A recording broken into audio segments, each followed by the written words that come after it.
ওইটার মতো কষ্ট পৃথিবীতে আমার মনে হয় না যে আর কিছু। তো আমি ছোটবেলা থেকে বাবা মায়ের সঙ্গে সৌদি আরবে ছিলেন তানিন সুবহা।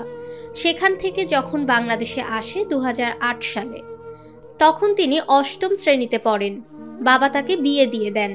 এক কিশোরীর গল্প এখান থেকেই অন্যদিকে মোড় নিতে থাকে।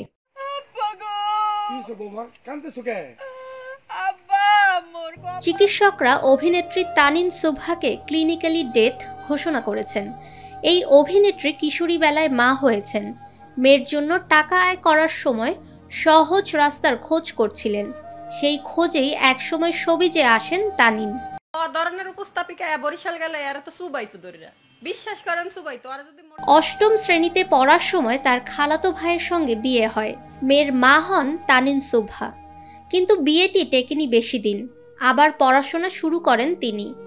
তানিন সুবহা মেয়েকে নিয়েই বাবার বাড়িতে ছিলেন। বাচ্চার খোঁজ নিচ্ছিল না তার বাবার পরিবারের কেউ।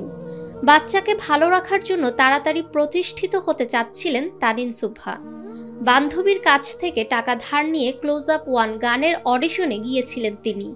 এবং তোমার 11-12 বছর বয়সে বাল্য বিবাহ হয় খালাতো ভাইয়ের। 2012 সালে ক্লোজ আপ 1-এ অংশ নেন তানিন সুবহা।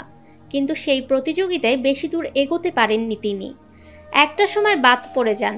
এনটিভিতে কান্নাকাটি করেন। মায়ের কাছে মেয়েকে রেখে প্রতিযোগিতায় গিয়েছিলেন তিনি।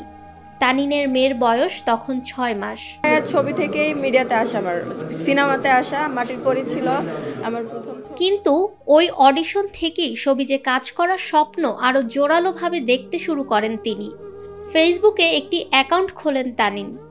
এই মাধ্যমেই পরিচালক সৈয়দ বাবুলের সঙ্গে পরিচয় সুবহার। এরপর বিনোদন জগতের একাধিক ব্যক্তির সঙ্গে তার পরিচয় গড়ে ওঠে। শুরুতে বিজ্ঞাপন, তারপর মডেলিং শুরু করেন। 2014 সালের দিকে আবুল কালাম আজাদ তাকে কল দিয়ে মোশাররফ করিমের সঙ্গে নাটকে অভিনয় করার প্রস্তাব দেন। প্রথম নাটক যমজে মোশাররফ করিমের সঙ্গে জুটি বেঁধে কাজ করেন তিনি।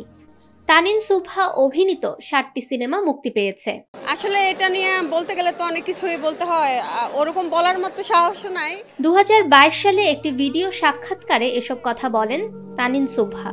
কিন্তু তানিনের সেই মেয়ের বয়স এখন 14 বছর। সবিজে ধীরে ধীরে উপস্থিতি বাড়ছিল তানিনের, যদিও মেয়েকে সেভাবে কখনো সামনে আনেননি তানিন সুবহা। পারলে সুইসাইড করে মারা যায়, এরকম কষ্ট করেন না। আমি জানা যায় কয়েক বছর আগে তানিন সুবহা জাহিদুল ইসলাম নামে এক পাইলটকে বিয়ে করেন। সে ঘরে 1.5 বছরের একটি কন্যা সন্তান রয়েছে তার। ফাহমিদা বিনতে আনোয়ার, নিরপেক্ষ নিউজ ডেস্ক।